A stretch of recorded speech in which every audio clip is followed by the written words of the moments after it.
இந்த மார்க்கம் என்பது அது அல்லாஹ்வுக்கு சொந்தமான மார்க்கம். இந்த மார்க்கத்துல யாருக்கும் எந்த விதமான உரிமையும் கொண்டாடுவதற்கு அதிகாரம் இல்லை. மாகான லிமுஃமினின் வலா முஃமினத்தின் இதா கலல்லாஹு வரசூலஹு அம்ரன் ஐயக்கூன லஹுமுல் ஹீரத்து மின் அம்ரின். அல்லாஹ் சொல்லுகிறான், முஃமினான ஆணுக்கும் மூமினான பெண்ணுக்கும் மார்க்கத்தில் சுயமாக எந்த ஒன்றையும் முடிவெடுப்பதற்கு அதிகாரம் இல்லை. யாரும் சுயமாக எதையும் செய்ய முடியாது. இப்ப மார்க்கம் என்பது அது அல்லாஹ்வுக்கு சொந்தமா. இன்னத்தீன இந்தல்லாஹில் இஸ்லாம். இஸ்லாம் என்ற இந்த மார்க்கம் அல்லாஹ்விடம் தான் இருக்கின்றது. அலால் இல்லாஹி தீனுல் ஹாலிஸ். மார்க்கத்துக்கு சொந்தக்காரன் அல்லாஹ் மட்டும்தான் என்றெல்லாம் அல்லாஹ் ரப்புல் ஆலமீன் திருமறை குர்ஆன்ல சொல்லுகின்றார். அப்ப மார்க்கத்துல எந்த ஒரு விடயத்தையும் நாம சுயமாக கற்பனை செய்து முடிவெடுக்க கூடாது, செயல்படுத்தவும் கூடாது. மார்க்கம் என்றா என்ன தெரியுமா? மார்க்கம் என்பது நாம் என்ன நினைக்கிறோம், மார்க்கத்துக்கு ஒரு அளவுகோலை வைத்திருக்கிறோம். அந்த அளவுகோல் என்ன தெரியுமா? இஸ்லாத்தினுடைய கடமைகள் தான் மார்க்கம். தொழுகிறது மார்க்கம், நோன்பு பிடிக்கிறது மார்க்கம், ஹஜ் செய்யறது மார்க்கம்.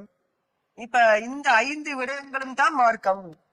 அல்லது ஈமான் சார்ந்த விடயங்கள், அல்லாஹ்வை நம்புறது, மலக்குமார்களை நம்புறது, அதே மாதிரி வேதங்களை நம்புறது, ரசூல்மார்களை நம்புறது, இது மார்க்கம்.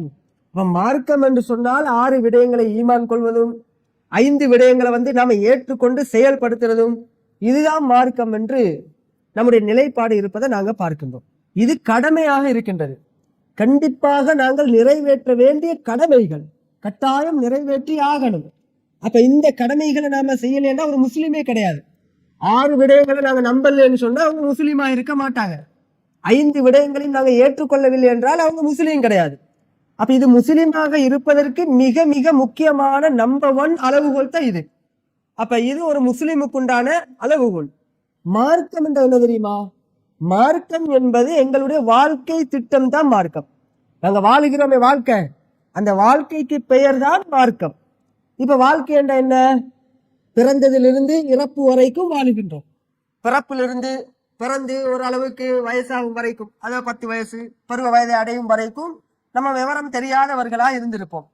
10 அதாவது இந்த பருவ வயதை அடைந்ததற்கு பிறகு விவரம் தெரிந்தவர்களாக நாங்க மாறுவோம்.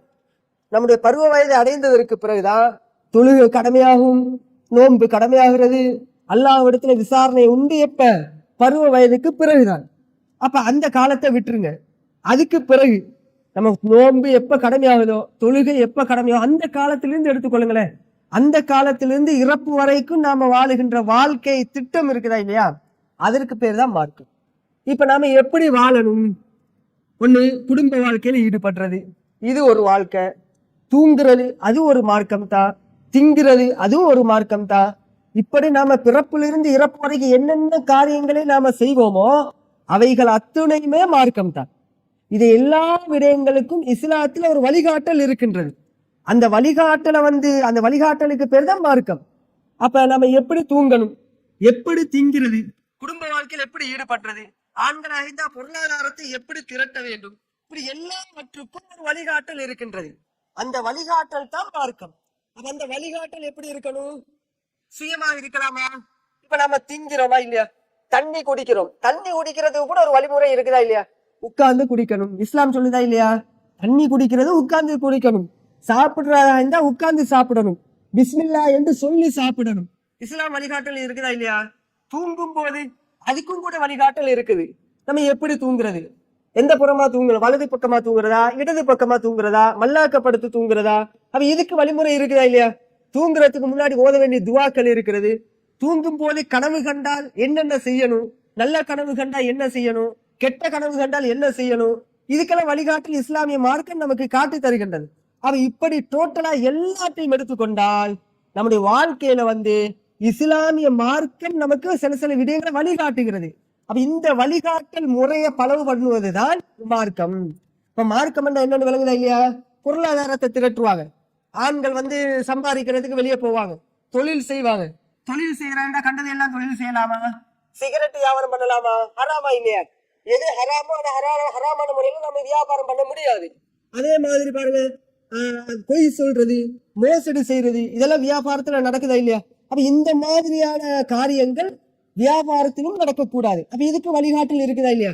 இப்படி எல்லாவற்றுக்கும் இஸ்லாமிய மார்க்கம் எங்களுக்கு வழிகாட்டலை தந்திருக்கின்றது. அப்ப இந்த வழிகாட்டலை ஃபாலோ பண்றதுதான் மார்க்கம். இப்ப மார்க்கம் என்ற என்ன விளங்குதா? அப்ப மார்க்கம் என்பது ஒரு அற்புதமான ஒரு விடயம் தான்.